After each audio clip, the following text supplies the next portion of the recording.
અમરેલી અને ગીર સોમનાથ જિલ્લામાં આવેલા ગીર પૂર્વ અને પશ્ચિમ વિસ્તારમાં સિંહોના મોતના ઘેરા પ્રત્યાઘાત પડ્યા છે।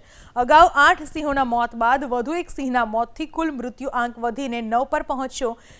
બીબીસીઆરના રોગચાળાનું સંકટ વધુ ઘેરું બનતા વન વિભાગ એક્શનમાં આવ્યું। પરિસ્થિતિ ગંભીર બનતા ગાંધીનગરથી એક ઉચ્ચ સ્તરીય ટીમ તાત્કાલિક ગીર પહોંચી। આ તરફ રોગચાળો વકરતા વન વિભાગ એક્શન મોડમાં આવ્યું। સાસણ સિંહ હોસ્પિટલમાં તમામ તૈયારી કરી લેવામાં આવી છે, તો વન વિભાગના સ્ટાફને પણ એલર્ટ કરી દેવાયો છે। હાલ તો સિંહ હોસ્પિટલમાં વાયરસથી પીડિત કે શંકાસ્પદ એક પણ સિંહ નથી। જો કોઈ સિંહ અસરગ્રસ્ત જણાશે તો રેસ્ક્યુ માટેના તમામ સાધનો સજ્જ કરી દેવાયા છે। હાલ તો સિંહ હોસ્પિટલ ખાતે હાઇડ્રોલિક રેસ્ક્યુ વાન, વિવિધ પ્રકારના પાંજરા, નેટ, દોરડા વડે તૈયાર રખાઈ છે। અસરગ્રસ્ત સિંહને રેસ્ક્યુ કરવા માટે ટ્રેક્યુલાઇઝર ગનના પણ ડોઝ તૈયાર રખાયા છે। આધુનિક લેબમાં ચકાસણી માટેના તમામ સાધનો ઉપલબ્ધ છે।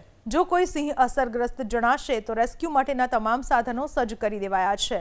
હાલ તો સિંહ હોસ્પિટલ ખાતે હાઇડ્રોલિક રેસ્ક્યુ વાન, વિવિધ પ્રકારના પાંજરા, નેટ, દોરડા વડે તૈયાર રખાઈ છે। અસરગ્રસ્ત સિંહને રેસ્ક્યુ કરવા માટે ટ્રેક્યુલાઇઝર ગનના પણ ડોઝ તૈયાર રખાયા છે। આધુનિક લેબમાં ચકાસણી માટેના તમામ સાધનો ઉપલબ્ધ છે।